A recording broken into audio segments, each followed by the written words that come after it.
Hey everybody, నేను మీ English teacher. Welcome back to our channel. I hope everyone is doing well. ఈరోజు కూడా మీకోసం మరొక యూస్ఫుల్ వీడియో.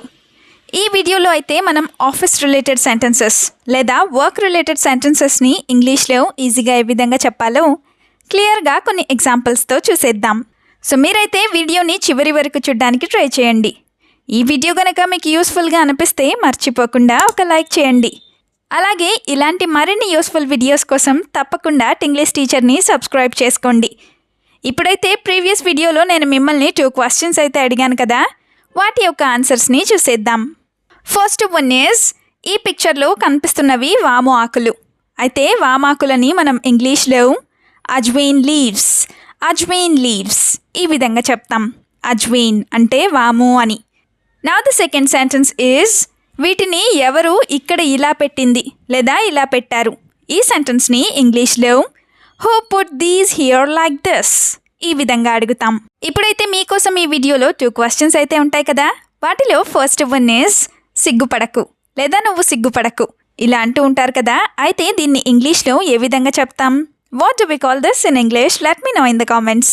ఇప్పుడు మీకోసం సెకండ్ క్వశ్చన్, అదేంటంటే నువ్వు డిగ్రీ ఏ ఇయర్లో కంప్లీట్ చేశావు.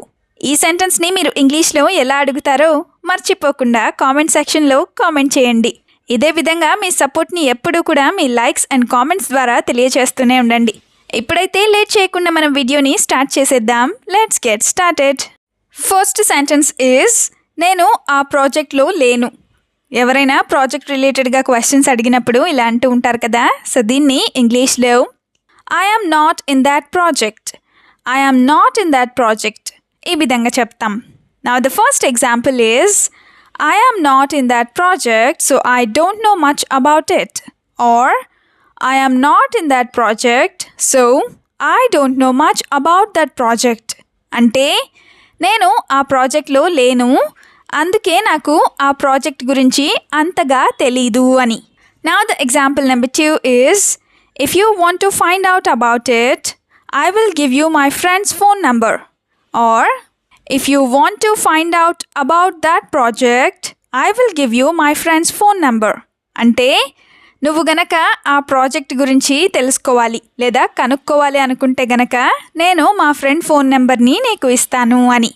సెంటెన్స్ నెంబర్ 2 ఈజ్, నన్ను అడిగితే చెప్తాను లేదా నన్ను అడిగితే నేను చెప్తాను ఇలా కూడా అంటూనే ఉంటారు కదా. సో దీన్ని ఇంగ్లీష్లో if you ask me I will tell you. If you ask me I will tell you ఈ విధంగా చెప్తాం. అదే if they ask me I will tell them don't be afraid. అంటే వాళ్ళు నన్ను అడిగితే నేను వాళ్ళకి చెప్తాను, నువ్వు భయపడకు అని. Now the first example is, you don't need to talk about me to anyone. I will tell them if they ask me. You don't need to talk about me to anyone. I will tell them if they ask మీ. అంటే నువ్వు నా గురించి ఎవరితోనూ మాట్లాడాల్సిన అవసరం లేదు, వాళ్ళు నన్ను అడిగితే నేను వాళ్ళకి చెప్తాను అని. Now the second example is, it is better for you not to interfere in my affairs. It is better for you not to interfere in my affairs. అంటే నువ్వు నా విషయంలో లేదా నువ్వు నా అఫేర్స్లో కలుగ చేసుకోకపోవడం లేదా జోక్యం చేసుకోకపోవడమే నీకు మంచిది అని. సెంటెన్స్ నెంబర్ 3 ఈజ్, నాకు చాలా డౌట్స్ ఉన్నాయి. వర్క్ చేస్తున్నప్పుడు చాలా డౌట్సే వస్తూ ఉంటాయి కదా. సో దీన్ని ఇంగ్లీష్లో I have many doubts or I have so many doubts ఈ విధంగా చెప్తాం. దీనికి సంబంధించిన 2 ఎగ్జాంపుల్స్ని చూసేద్దాం. First one is, I am getting many doubts but she is annoying to clear my doubts. I am getting many doubts but she is annoying to clear my doubts.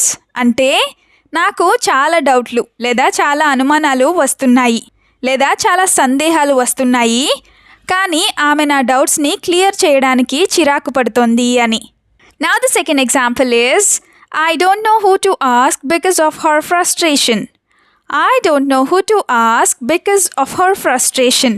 అంటే ఆమె frustration వల్ల లేదా ఆమె చిరాకు వల్ల నాకు ఎవరిని అడగాలో తెలియడం లేదు అని.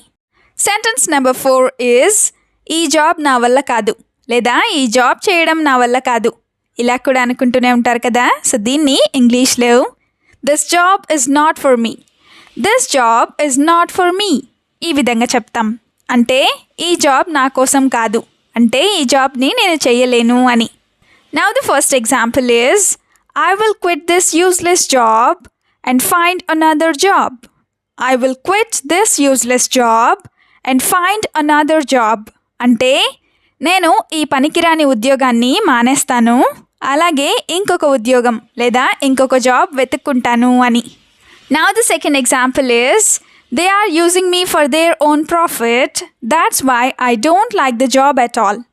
Or they are using me for their own profit. That's why I don't like this job at all. అంటే వాళ్ళు వాళ్ళ సొంత లాభం కోసం నన్ను ఉపయోగించుకుంటున్నారు లేదా నన్ను వాడుకుంటున్నారు, అందుకే ఈ జాబ్ అంటే నాకు అస్సలు నచ్చడం లేదు అని. సెంటెన్స్ నెంబర్ 5 ఈజ్ మీ ప్రాజెక్ట్లోకి రావచ్చా. ఇలా కూడా అనుకుంటూనే ఉంటారు కదా. సో దీన్ని ఇంగ్లీష్లో can I join your project, can I join your project ఈ విధంగా అడుగుతాం. Now the first example is there is a lot of politics going on here and that's why I don't feel like being in this project. There is a lot of politics going on here and that's why I don't feel like being in this project. అంటే ఇక్కడ చాలా politics జరుగుతున్నాయి లేదా చాలా రాజకీయాలు జరుగుతున్నాయి, అందుకే నాకు ఈ ప్రాజెక్ట్లో ఉండాలని అనిపించడం లేదు అని. Another example is you are thinking too much about everything and you don't need to think so much. Or you are thinking too much about everything and you don't need to think so much. అంటే నువ్వు ప్రతి దాని గురించి చాలా ఎక్కువగా ఆలోచిస్తున్నావు, నువ్వు అంతగా ఆలోచించాల్సిన అవసరం లేదు అని. Sentence number 6 is work from home ఇస్తే చేస్తాను లేకపోతే లేదు. ఆఫీస్ నుండి వర్క్ చేయడం కుదరకపోయినప్పుడు ఇలా చెప్తూ ఉంటారు కదా. సో దీన్ని ఇంగ్లీష్లో I will work only if I am given work from home, otherwise no. I will work only if I am given work from home, otherwise no. ఈ విధంగా చెప్తాం. Let's have some examples. First one is I have to go home urgently this week, so I need work from home. I have to go home urgently this week, so I need work from home. అంటే నేను ఈ వారంలో అర్జెంటుగా ఇంటికి వెళ్ళాలి కాబట్టి నాకు work from home కావాలి అని. Another example is working in an office is better than working from home. Working in an office is better than working from home. అంటే ఆఫీస్ నుంచి పని చేయడమే ఇంట్లోంచి పని చేయడం కన్నా సులభం లేదా ఈజీ అని. నెక్స్ట్ సెంటెన్స్ ఈజ్ లంచ్ బ్రేక్లో బయటికి వెళ్దాం. బ్రేక్లో ఇలా అనుకుంటూ ఉంటారు కదా. సో దీన్ని ఇంగ్లీష్లో let's go out in lunch break, let's go out in lunch break ఈ విధంగా చెప్తాం. లెట్స్ గో అవుట్ అంటే వెళ్దాం పదా అని. Now the first example is I didn't bring a lunch box today, so shall we go out to eat today. I didn't bring a lunch box today, so shall we go out to eat today. అంటే నేను ఈరోజు lunch box తెచ్చుకోలేదు కాబట్టి మనం తినడానికి బయటకు వెళ్దామా అని. Another example is I am eating something outside every day. I am eating something outside every day అంటే నేను ప్రతిరోజు ఏదో ఒకటి బయట తింటూనే ఉన్నాను అని. Now the last one is ఎవరిని నమ్మకూడదు. ఆఫీస్లో ఎక్కువగా పాలిటిక్స్ ఉన్నప్పుడు ఇలా అనుకుంటూ ఉంటారు కదా. సో దీన్ని ఇంగ్లీష్లో no one to be trusted here, no one to be trusted here ఈ విధంగా చెప్తాం. అంటే ఇక్కడ ఎవరిని నమ్మకూడదు అని. Let's have some examples now. First one is here everyone talks good to us but we should not trust anyone at all. Here everyone talks good to us but we should not trust anyone at all. అంటే ఇక్కడ అందరూ మనతో లేదా మన గురించి మంచిగానే మాట్లాడతారు కానీ మనం ఇక్కడ ఎవ్వరిని నమ్మకూడదు అని. Now the example number 2 of this sentence is it was only after joining this job that I came to know that no one should be trusted. It was only after joining this job that I came to know that no one should be trusted. అంటే ఈ జాబ్లో join అయిన తర్వాతే నాకు తెలిసింది అదేంటంటే ఎవరిని నమ్మకూడదు అని. వీడియోని ఎండ్ వరకు చూసినందుకు థ్యాంక్ యూ సో మచ్. వీడియోలో ఉన్న సెంటెన్సెస్ అన్నీ తరచూ ప్రాక్టీస్ చేస్తూ ఉన్నట్లయితే You will become a better and fluent English speaker.